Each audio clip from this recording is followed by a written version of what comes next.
அனைவருக்கும் வணக்கம். சட்டம் கிடைத்த முக்கிய அறிவிப்பின்படி மதுபான பிரியர்களுக்கு முக்கிய அறிவிப்பு. மே மாதம் 11ஆம் தேதி டாஸ்மாக் கடைகளுக்கு பல்வேறு புதிய மாற்றங்கள் அறிவிக்கப்பட்டனர். இனி இது கட்டாயம் என தற்போது அறிவிக்கப்பட்டனர். என்ன புதிய மாற்றங்கள், என்ன முக்கிய அறிவிப்புகள் எல்லாமே இப்போ நம்ம பிரீஃபாக பார்க்கலாம். மறக்காம ஸ்கிப் பண்ணாம பாருங்க. உங்களுக்கு டாஸ்மாக் கடைகள் பற்றி பல்வேறு முக்கிய அறிவிப்புகள் உடனுக்குடன் துல்லியமாக தெரிந்து கொள்ள நம்மளோட சேனலை கீழே இருக்க பட்டனை கிளிக் பண்ணி சப்ஸ்கிரைப் பண்ணிக்கோங்க. பார்த்துட்டு பெல் பட்டனை கிளிக் பண்ணிக்கோங்க. இந்த வீடியோ உங்களுக்கு பிடிச்சிருந்தா லைக் பண்ணுங்க. இப்போ வாங்க வீடியோக்குள் போகலாம்.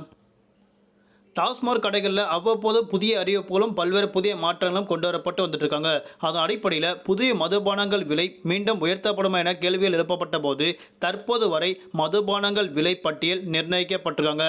அதாவது ஏற்கனவே உள்ள மதுபானங்கள் விலை மீண்டும் உயர்த்தப்பட மாட்டதென அறிவிக்கப்பட்டாங்க. நவீன காலத்திற்கு ஏற்ப மக்கள் தங்களை மாற்றிக்கொண்டு வருகின்றனர். அந்த வகையில் மது குடித்தால் ஒதுக்கி வைத்த காலம் மாறி போகி மது குடிக்காதவர்களை தான் தற்போது ஒதுக்கி வைக்கின்றனர். மேலும் நள்ளிரவு கிளம்பும் பெண்கள் அதிக அளவில் மது விருந்தில் கலந்து கொள்கின்றனர். ஒரு பக்கம் மது விலக்கி வைக்க பல்வேறு நடவடிக்கை எடுக்கப்பட்டு வரும் வகையில் மதுபான விற்பனையும் தற்போது நாளுக்கு நாள் அதிகரித்து கொண்டு வருவதாக அறிவிக்கப்பட்டனர். ஒரு நாளில் மட்டுமே 100 முதல் 120 கோடி வரை வருவாய் ஈட்டியிருப்பதாக அறிவிக்கப்பட்டனர். அதன் அடிப்படையில் தற்போது புதிய மாற்றங்கள் அறிவிக்கப்பட்டனர். குறிப்பாக செங்கல்பட்டு மாவட்டத்திற்கு வரக்கூடிய மே மாதம் 11ஆம் தேதி அன்றைய நாட்கள் அனைத்து டாஸ்மாக் கடைகளும் மூடப்பட வேண்டும் என அறிவிக்கப்பட்டனர். சித்திரை முழுநிலவு இளைஞர் பெருவிழா மாநாடு காரணமாக வரக்கூடிய மே மாதம் 11ஆம் தேதி 2025ஆம் ஆண்டு செங்கல்பட்டு மாவட்டத்திற்கு அன்றைய நாட்கள் அனைத்து டாஸ்மாக் கடைகளும் மூடப்பட வேண்டும் என அறிவிக்கப்பட்டனர்.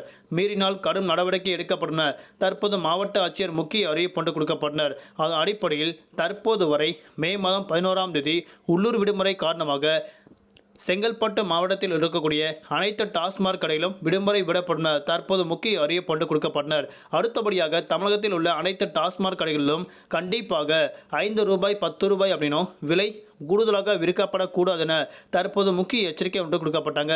அப்படி கூடுதலாக விற்கப்படும் நபர்கள் மீது கடும் நடவடிக்கை எடுக்கப்படும் தற்போது முக்கிய அறிவிப்பு ஒன்று கொடுக்கப்பட்டனர். அது மட்டும் இல்லாமல் விரைவில் மதுபானங்கள் மாற்றம் செய்யப்பட உள்ளதாக அறிவிக்கப்பட்டனர். அதாவது விரைவில் மதுபானங்கள் சிறிய ரூபாய், அதாவது குறைந்த அளவில் மதுபானங்கள் விற்பனை செய்யப்படும் நடவடிக்கை மீண்டும் தொடரப்படும் அறிவிக்கப்பட்டனர். மீண்டும் அடுத்த சந்திப்போம். நன்றி, வணக்கம்.